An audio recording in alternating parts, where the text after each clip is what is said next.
Okay, question क्या कह रहा है?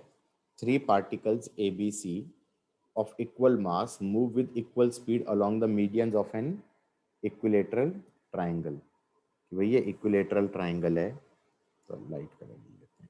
एक इक्विलेटरल ट्राइंगल है, उसकी मीडियंस के अलोंग 3 पार्टिकल्स सेम स्पीड से जा रहे हैं।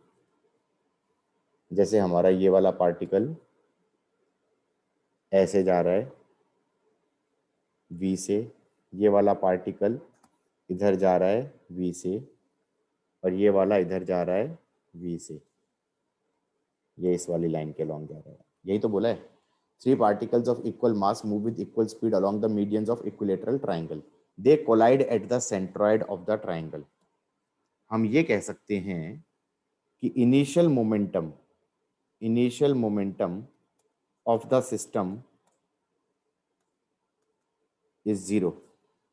जीरो क्यों है? क्योंकि हम ये कहेंगे भाई 3 वेक्टर हैं, एक वेक्टर ऐसे है mv, एक वेक्टर ऐसे है mv, और एक वेक्टर ऐसे है mv, इधर इधर और इधर, और तीनों इक्वली इंक्लाइंड हैं। ये 120 हो गया, ये 120 हो गया, ये 120 हो गया। 3 इक्वल वेक्टर्स का सम इंक्लाइंड एट 120 इज जीरो। तो इनिशियल मोमेंटम सिस्टम का क्या है? जीरो।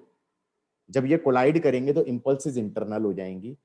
तो इसका मतलब कंजर्वेशन ऑफ लीनियर मोमेंटम कहेगा कि momentum of system final should also be zero, should also be zero.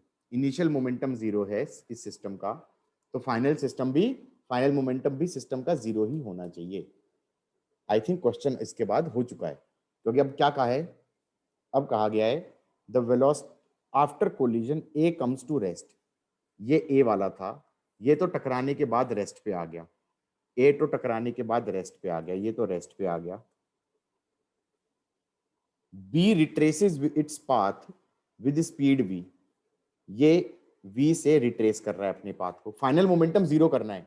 तो इसका मतलब c की वेलोसिटी इधर की तरफ हो जानी चाहिए v। भाई फाइनल मोमेंटम एक तो येलो वाला हो गया, ये तो जीरो हो गया ए वाले का, बी वाले का हो गया। और ये जरूरी भी नहीं है कि v देता, ये ऐसे कह देता कि b retraces its path with velocity v dash. तो मैं ये कह सकता हूं c की वेलोसिटी भी क्या हो जाएगी? v डैश हो जाएगी इस लाइन के अलोंग। क्योंकि इनिशियल मोमेंटम जीरो, तो फाइनल मोमेंटम भी जीरो होना चाहिए by conservation of linear momentum. External force on the system is zero. तो सी की डायरेक्शन क्या है? टेक्निकली डायरेक्शन कितनी आ रही है सी की? ऐसे आ रही है ना। ये डायरेक्शन क्या है?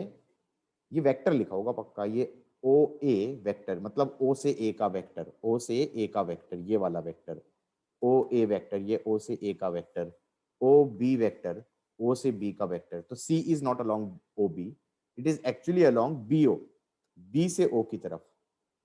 तो सी की डायरेक्शन क्या हो गई? बी से ओ की तरफ। डी ऑप्शन सही है, डी ऑप्शन सही है। Got it?